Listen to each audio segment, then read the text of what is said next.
Okay, so today I'm going to talk about the testing effects, which I'm sure everyone's heard about. So next one. So quick overview is why I'll tell you why I've chose this topic, and I'll tell you what the testing effect is, and now Jess is now listening. And I'll say, does it work, and are there any limitations to this effect? So for a start, I don't think any of us really like exams, and no offence, Jess, but I didn't like the weekly tests in stats in year one. I did.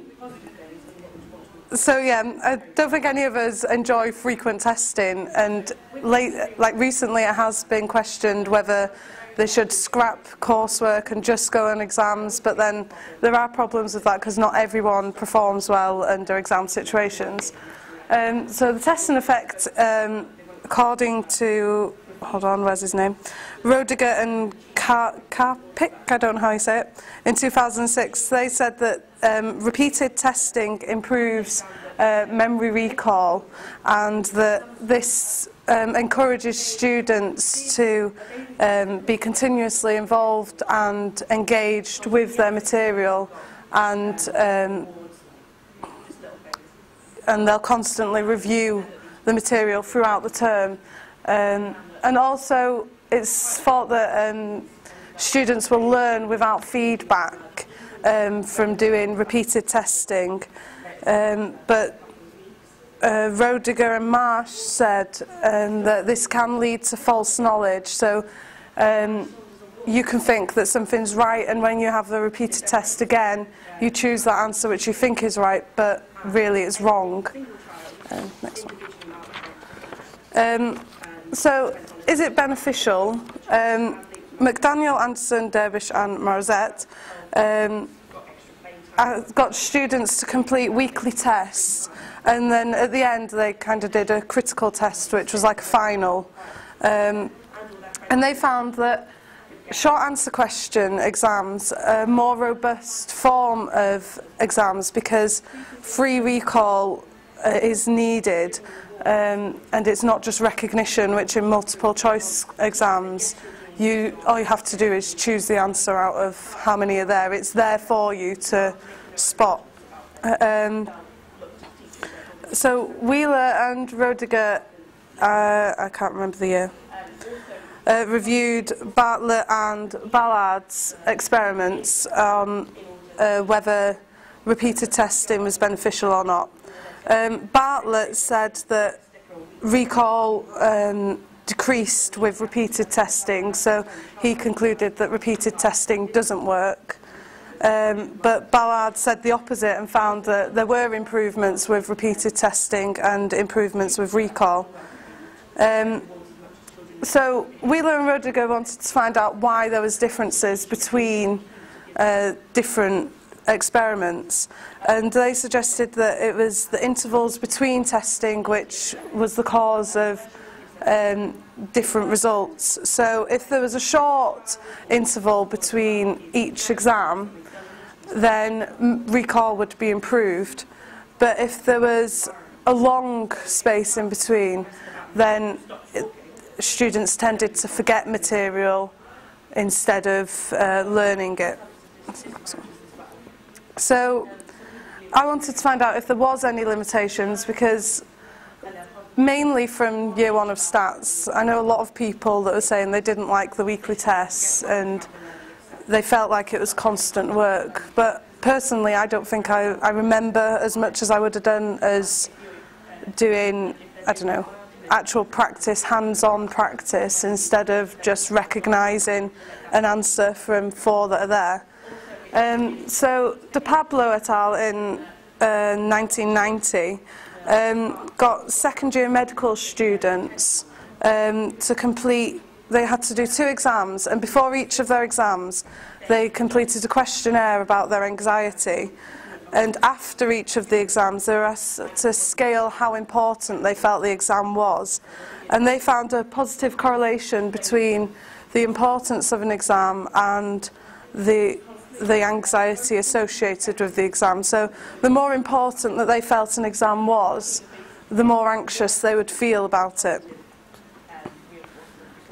So to conclude, there is strong research to say that it does work and that it is an effect that is present, and that it keeps students engaged with their material and that they constantly review it. But there is a question of what form is best to do this, because MCQs are not as effective as short answer questions, because, like I said, free recall is needed for short answer questions. Also, it can add pressure and anxiety to students, and with MCQs of repeated testing, it can lead to false knowledge and thinking they're right when actually they're wrong. So, any questions? Oh no. Yes? You use testing and exams interchangeably. Do you think there's a difference?